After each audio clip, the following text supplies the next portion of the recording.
Crossing the finish line first takes a lot more than a fast car and a good driver.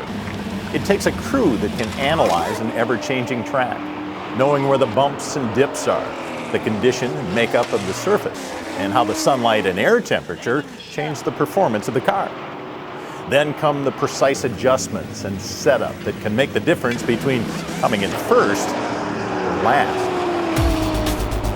Golf course maintenance in many ways is like high-stakes racing. First, our playing surface is constantly changing. Grass grows, it lives and breathes and changes by season, by time of day. We also deal in precision. On fairways, for example, we're trying to cut an 8-foot swath of grass at less than half an inch over undulating terrain. Indeed, our setups and adjustments too need to be precise. This can be the difference between winning turf and complaints from the membership. Pursuit of the best aftercut appearance is really nothing new. From the first pull gangs to modern lightweight fairway mowers, superintendents, mechanics, and manufacturers alike have developed setups and best practices aimed at achieving optimal performance in a variety of conditions. The good news is, despite legends of tribal knowledge or magical setups, the basics of achieving great aftercut appearance can be broken down into 3 very real parts, most of which are within your control. First, agronomic practices, anything related to the maintenance of healthy turf. Second, maintenance practices, all things related to the service and upkeep of mowing equipment. And finally, machine adjustments and accessories. Modern traction and cutting units have the capability to be fine-tuned to almost any condition. Remember that achieving and sustaining optimal aftercut appearance requires equal focus and diligence on all 3. Compromise in any one area can result in unsatisfactory results. As an example, if you have thatch all over your course, the fact that you have the best grinding schedule in the world won't make up for it. As you can imagine, there are hundreds of hours of learning on this topic, given its scope and complexity. So here's your reading material, and there will be a quiz on this at the end of this program, so make sure to study up. Well, maybe not. We're really here to make your life a little easier, so we're going to simplify the 3 areas by condensing them into our top 10 list of ways you can achieve superior aftercut appearance. And feel good about members comparing your fairways to the tourney he saw over the weekend on HDTV, rather than dodging flying golf clubs from unhappy customers. Boom! So, let's get started.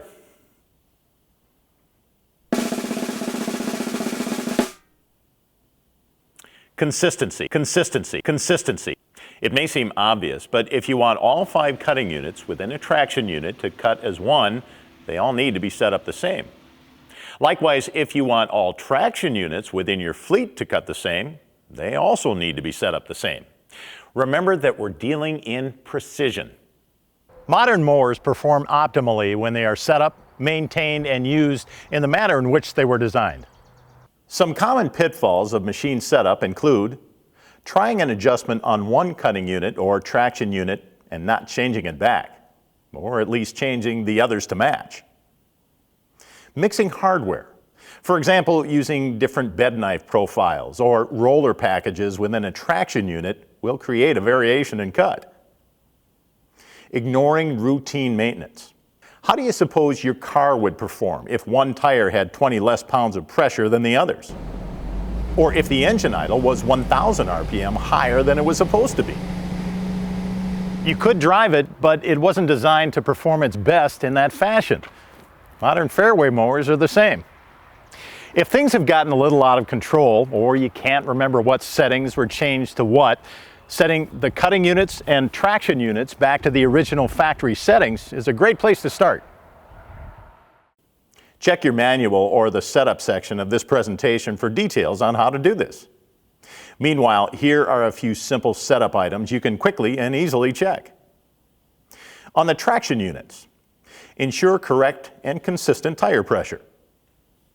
Ensure the correct engine RPM. Verify ground speed and reel speed. And check the counterbalance spring. On the cutting units, make sure they have the same rollers, bed knives, and rear roller spacers. Ensure correct and consistent height of cut. Make sure the turf comp springs are set the same. Let's move on to number 9. Make sure the reels and bed knives are sharp. This too may seem like an obvious statement. Blades cut better when they're sharp, whether it's your circular saw, your kitchen knives, or your razor. They work better and give a better looking result when they're sharp. Your reels and bed knives are no different. Don't wait for them to get dull. It will not only look bad, it will likely hurt your turf. Over time, as your cutting edges become dull, you need to maintain an optimum level of sharpness to ensure the best cut. The best and easiest way to avoid the problem is to stick to a regular sharpening schedule. Not only does this provide the best results, it eliminates most of the guesswork and reduces work and downtime. And now, number 8. Ensure light bed knife to reel contact. There are varying schools of thought on contact versus no contact. Truth be told, you can achieve acceptable short-term aftercut appearance with either method. However, over the long haul, light bed knife contact is favored for 2 reasons. First, light bed knife to reel contact creates a self-sharpening edge that removes surface material as the leading edge wears, similar to sharpening a knife. No contact, on the other hand, continues to round and dull the cutting edges, increasing the need to grind reels to keep them sharp. As we just learned, maintaining sharp edges is one of the keys to optimal aftercut appearance. Second, light contact promotes healthier turf. Light contact clips the grass blade between the reel blade and the bed knife, similar to a scissors.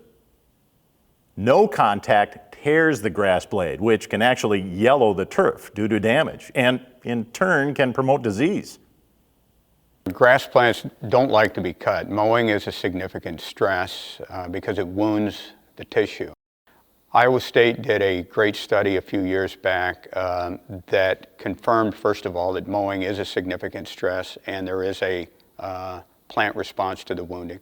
They looked at 4 different mower setups, reel mower setups, sharp reels with light contact, sharp reels without contact, dull reels with light contact, dull reels with no contact, and found that of all the combinations, maintaining light contact is most important for minimizing wounding. Even sharp reels without contact produce more wounding than dull reels with light contact. To ensure light contact, use the DPA clickable bed knife to reel adjusters. The reels should cut a piece of paper like a sharp scissors. If the reel bends the paper over without cutting it, you will not get a good long-term aftercut appearance and will likely be damaging your turf. We're only 3 deep into our list, but the 3 items we've covered may help you immediately. Remember, make sure your traction units and cutting units are set up the same, and keep your reels and bed knives sharp with light contact. In case those first 3 don't solve your issues, let's move on to number 7. Verticut and vary the mowing pattern. Many grasses like Bermuda grass and creeping bent grass grow both vertically as leaf growth and horizontally from rhizomes and stolons. Bermuda grass is a stoloniferous species, kind of sends runners out across the top of the surface. That contributes to the thatch layer. As you get more and more thatch, the surface becomes less forgiving for a cutting unit. Becomes a little spongier, becomes the term puffy is used to describe the surface. Too much thatch buildup can negatively impact both the health of your turf and its aftercut appearance. From a health standpoint, a high level of thatch forms an incubation site for disease, produces localized dry spots, immobilizes nutrients and fungicides, and encourages shallow rooting. From an appearance standpoint, a thick layer of thatch causes puffy turf that becomes uneven and spongy underfoot. This puffiness or sponginess can significantly impact the way cutting units interact with the turf. As thatch accumulates, the cutting units ride on this puffy or spongy surface, which can cause an uneven or wavy aftercut appearance between passes or even between cutting units. And you control thatch by mechanically removing it through practices like verticutting. Core aerification is another one.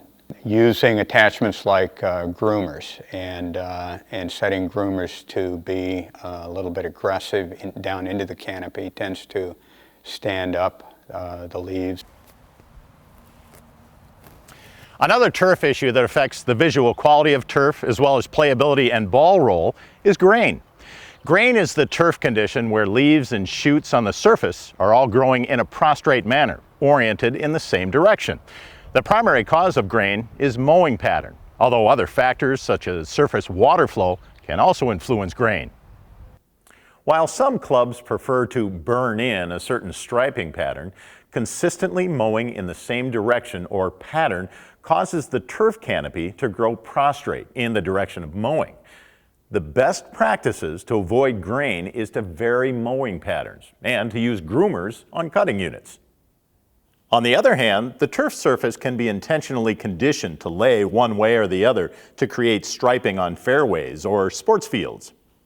Mowing patterns, or simply the fact that cutting units have rollers, changes the orientation of turf leaves, causing light to reflect off the surface in different ways. The human eye perceives this as patterns. Changing mowing patterns frequently, verticutting, and using groomers will control grain, giving the surface a more uniform appearance. That was a lot of information, but hopefully you have a better understanding of these common challenges. Now, let's move on to number 6. Know your effective height of cut. In recent years, it seems fairway heights of cut have been lowered significantly below half an inch. Some will say the broadcasting of elite PGA events in high definition has driven players' expectations to tournament-level conditions. Others say they mow at a quarter inch simply because they can. Whatever the reason, it's important to remember the difference between bench set height of cut and effective height of cut. The bench height of cut is set with a steel bar in the shop, which assumes a solid surface for the roller. But guess what? Turf gives, especially southern turf. That means your actual or effective height of cut can be 0.05 to 0.075 inches lower than the bench set. So if your bench set is 0.375 inches, you could effectively be mowing at 0.275 inches. Now also consider the weight of the cutting units. Let's assume we have a riding greens mower and a fairway mower, both bench set at 1/2 inch. We then take them out on the same fairway and mow side by side. Do you think they have the same effective height of cut? Perhaps surprisingly, the answer is no. Cutting units are independent or free-floating from the traction unit. A riding greens mower cutting unit is, on average, 80 pounds lighter than a fairway cutting unit. So, with less downforce applied on the greens mower cutting unit compared to a fairway cutting unit, the effective height of cut of the greens mower is actually higher. It's critical to understand the interaction of cutting units to the turf and what it means to the effective height of cut. Like returning your fairway units to their standard factory setting. It's never a bad idea to raise your height of cut when things appear to go awry. Remember, as a golfer, it's also hard to play off concrete. Hey, that guy's good. The best way to determine your effective height of cut is with a turf evaluator. In addition to accurately determining your effective height, the turf evaluator is also an invaluable diagnostic tool to help you troubleshoot cutting performance issues. It's a great, easy-to-use tool to have in your turf toolbox. We're halfway there. Now, on to number 5. Get an attitude adjustment. Abraham Lincoln once said, "People are just about as happy as they make up their minds to be." what he subtly meant was, attitude makes all the difference. The same can be said for reel mowing, but in this instance, we're referring to the attitude of the bed knife in relation to the reel center line. In most reel mowing applications, it's desirable to have some degree of attitude between the shear point and the reel center line. It keeps the bed knife from dragging on the turf and allows the reel to engage the turf slightly below the maintained height of cut to help the reel blades gather grass for clipping at the shear point. However, too much bed knife attitude will result in the reel contacting the leaf blade well below the maintained height of cut, causing tearing or bruising of the grass. Additionally, in grasses with horizontal growth, larger tufts of grass can be lifted and pulled toward the reel, which will cause severe aftercut issues. The dilemma for cutting southern grasses is getting attitude, so as not to drag the bed knife, but not be too aggressive to the point of starting to lift and pull the turf with the reel blades. This is the genesis of the extended low-cut bed knife. An extended low-cut bed knife allows for bed knife attitude, but pushes the shear point closer to the center line to reduce the aggressiveness of the reel in the turf without sacrificing bed knife lift, the heel of the bed knife being higher than the toe, and reducing bed knife scrubbing on the turf. For northern grasses, we recommend a bed knife attitude between 0 and 8 degrees. For southern turfs, we recommend between 0 and 4 degrees. As is the case in life, attitude may prove the ultimate determinant of success. And now on to number 4. I like that number.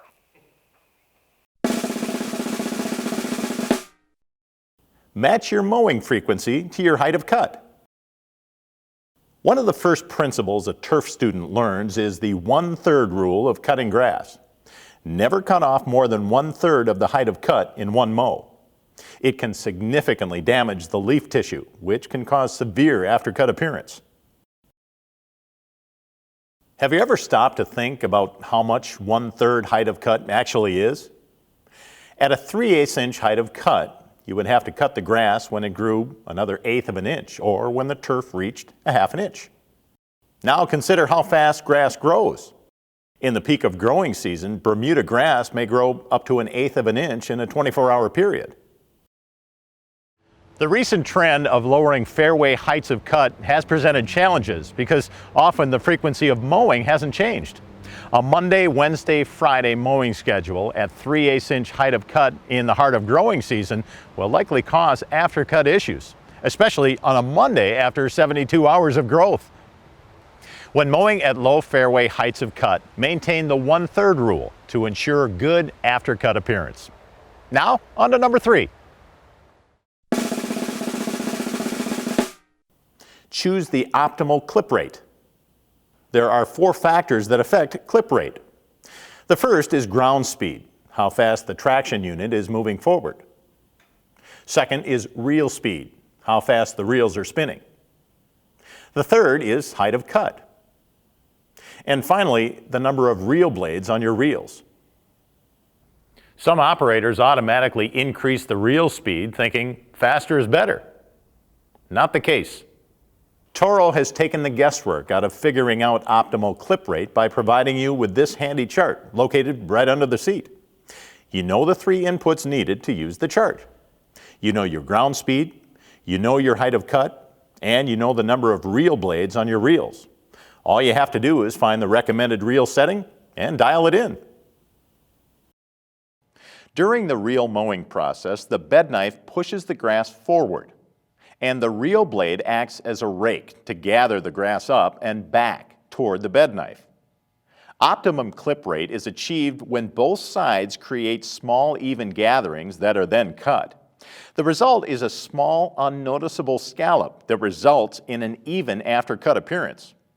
If the reel speed is set too low in relation to the ground speed, there is too much space between cuts, resulting in visible clip marks and uncut grass. If the reel speed is set too high in relation to the ground speed, you risk leaf tissue damage or burning of the turf due to the increased blade impacts prior to cutting. This affects the long-term health of the turf and susceptibility to disease.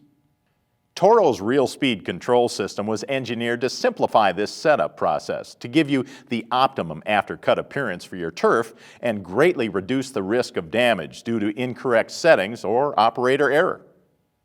The DPA bedknife to reel adjustment utilizes a patented design that maintains that critical position of the bedknife to the reel, even as the reels reduce in diameter due to wear from regrinding or a debris impact. The bedknife adjusts to the correct angle and position to maintain consistent aggressiveness of cut across all cutting units. This design feature, paired with Toro's precision reel speed settings, provides a simple method for optimizing the aftercut appearance and turf health in all usage conditions. And that brings us to number 2, define and duplicate the problem. Charles Kettering was an inventor who, among other things, invented the electronic ignition still used in cars today. He once famously said, "A problem well stated is a problem half solved." If you've noticed a change in your aftercut appearance, the first step to solving your problem is to determine what's changed since the last time everything looked great on your course. It may be helpful at that point to consider the 3 components to good aftercut appearance. What has changed agronomically? Some examples include, did we change the height of cut? When was the last time we dethatched? Have we changed our watering practices? Or have we not had rain? What has changed from a maintenance standpoint? Do we have light bedknife to reel contact? When was the last time we ground our reels and bedknives? Have we lapsed on our daily machine checks? And lastly, what has changed from a machine adjustment standpoint? Is the clip rate still correct? What is the attitude of the bedknives? Are we aggressive or not aggressive enough? Have we tried a new accessory like bedknives or rollers? Inherently, one of the keys of defining the problem is establishing the baseline. Again, when everything was A-OK on the course. Toro has developed many diagnostic tools to help you define the particular aftercut appearance problem. For more information, check the main menu of this video. And finally, number 1. Document your case. If the aftercut appearance you desire remains elusive, always remember you have a lifeline. The Toro Technical Assistance Center and your local Toro distributor are available to assist.